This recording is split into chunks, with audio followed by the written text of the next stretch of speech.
Hello दोस्तों, मेरा नाम है राजपाल चौधरी और आप देख रहे हो Rajpal unstoppable. Government job to freedom की 100 दिन की जर्नी में आज 5वां दिन है। इस जर्नी में फ्रीडम शब्द का मतलब नौकरी छोड़ना नहीं है, नौकरी की मानसिकता को छोड़ना है। अब आप पूछोगे कि नौकरी की मानसिकता क्या है और इसे छोड़ना जरूरी क्यों है, तो मैं बताऊंगा कि जब आप समाज और लोगों के कहने पर अपने बारे में ये मान लेते हो कि मेरी तो किस्मत अच्छी थी इसलिए मुझे ये नौकरी मिल गई, वरना मैं इस लायक भी नहीं था, और इसी सोच के साथ महीने की 1 तारीख का इंतजार करते हो और 2-4 दिन ऊपर नीचे हो जाने पर आपका पूरा सिस्टम हिल जाता है और इसी कंफर्ट जोन में जिंदगी को काट रहे हो, तो यह है नौकरी की मानसिकता। नौकरी की मानसिकता को छोड़ना क्यों जरूरी है? क्योंकि नौकरी में इंसान जीना नहीं सीखता, वह हर महीने की तारीख को गिनना सीखता है। और इसमें हमारी कोई गलती नहीं है, क्योंकि गरीब और मिडिल क्लास के लड़के लड़कियां जब नौकरी में आते हैं तो मकान, शादी ब्याह की सामाजिक जिम्मेदारी भी लेकर आते हैं, और इन सामाजिक जिम्मेदारियों से मिलने वाले कर्जे और लोन की किस्तें भी। जब जिंदगी लोन की किस्तों में बन जाती है तब इंसान अपने जमीर से ज्यादा महीने की सैलरी की तारीख से डरने लग जाता है। कार लोन, होम लोन और सरकारी नौकरी के स्टेटस को बनाए रखने के लिए सामाजिक खर्चे, इन सब के बीच इंसान खुद से सवाल पूछने का हक भी खो देता है, क्या सही है और क्या गलत। हम जानते हैं कि ये काम गलत है, लेकिन किस्तें सही वक्त पर सवाल पूछती है कि पैसा लाओ, ईमानदारी नहीं। किसी को कोई फर्क नहीं पड़ता कि मेरा मन क्या कहता है, सब लोग यही कह रहे होते हैं कि नौकरी को करना नहीं है, नौकरी को बचाना है। और ऊपर से आदेश आते हैं और हमारे सामने खड़े होते हैं सस्पेंशन, ट्रांसफर और नोटिस। धीरे धीरे हम अपनी मन से नहीं मजबूरी में काम करने लग जाते हैं और हमें एहसास होता है कि हमने रिश्वत नहीं ली, हमने अपनी आज़ादी को गिरवी रख दिया है। अगर आप सच में एक ईमानदार और अच्छा इंसान बनना चाहते हो तो अच्छा इंसान बनना काफ़ी नहीं है, आपको फाइनेंशियली रूप से स्ट्रोंग होना बहुत ज़रूरी है। आप मुझे एक बात बताओ अपने दिल पे हाथ रखकर पूरी ईमानदारी के साथ, कि लास्ट बार आपने अपनी मनपसंद मिठाई अकेले जाकर, परिवार के साथ नहीं, भरपेट कब खाई थी? मैं दावे के साथ कह सकता हूं कि 90% लोगों को तो ये याद भी नहीं होगा। ऐसा नहीं है कि आपको वो मिठाई पसंद नहीं है, और ऐसा भी नहीं है कि आपको वो मिठाई खरीदने के लिए आपके पास पैसे नहीं है। लेकिन मैं आपको बताना चाहता हूं कि हम सामाजिक और पारिवारिक जिम्मेदारी निभाते निभाते हमारे इंसान होने का महत्व ही खो चुके हैं और हम सिर्फ पैसे कमाने की मशीन बन के रह चुके हैं।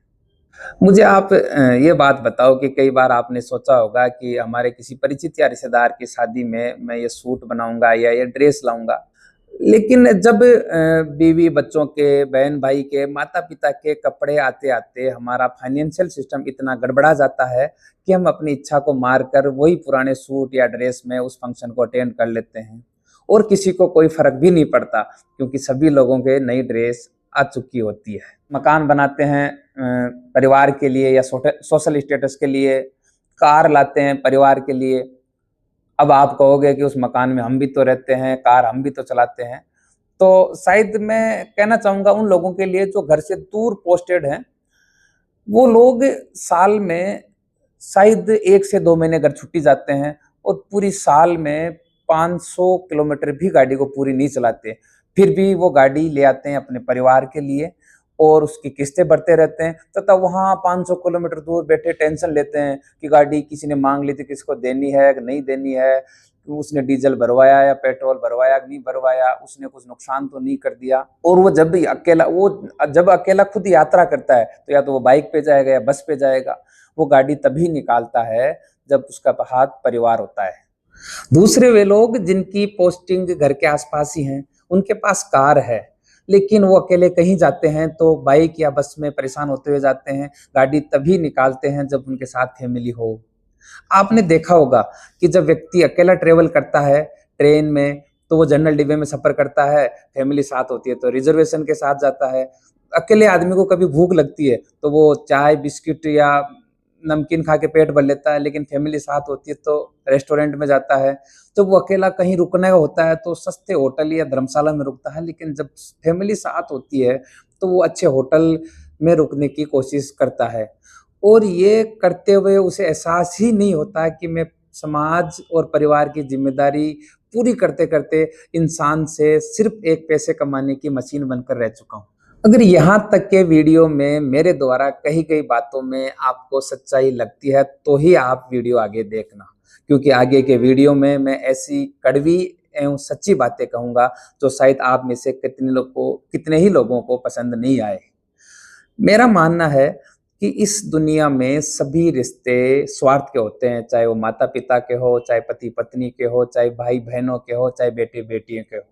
अब आप में से कई लोग कहेंगे कि माता-पिता का तो रिश्ता निस्वार्थ होता है, लेकिन ये सच नहीं है। मैंने माता-पिता को 2 बेटों में से ज़्यादा कमाने वाला और कम कमाने वाले में फ़र्क करते देखा है।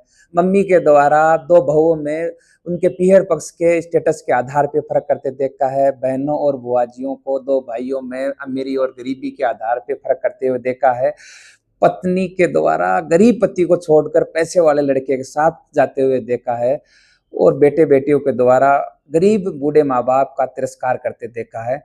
और ये बात मैं इतने विश्वास के साथ इसलिए कह पा रहा हूँ कि मैंने पिछले 10 वर्षों की पुलिस की नौकरी में ये महसूस किया है। क्योंकि पुलिस दुनिया का आईना है, जहाँ अमीर से लेके गरीब तक, चोर-उच्चके से लेके राजनेताओं तक, अफ़सरों से लेके कर्मचारियों तक, भाई-भाई की लड़ाई, भाई-बहन की लड़ाई, पति-पत्नी की लड़ाई, अड़ोसी-पड़ोसी की लड़ाई से लेकर दुनिया के वो सभी हालात और घटनाओं से वाकिफ़ हो जाता है, जिस एक्सपीरियंस के आधार पे मैं आपको ये बातें कह पा रहा हूँ।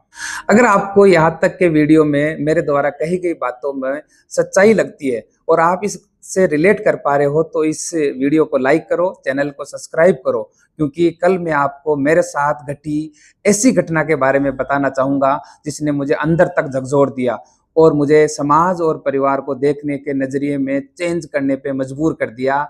आज के लिए इतना ही। कल फिर मिलेंगे नई सोच के साथ, नई वीडियो के साथ। धन्यवाद।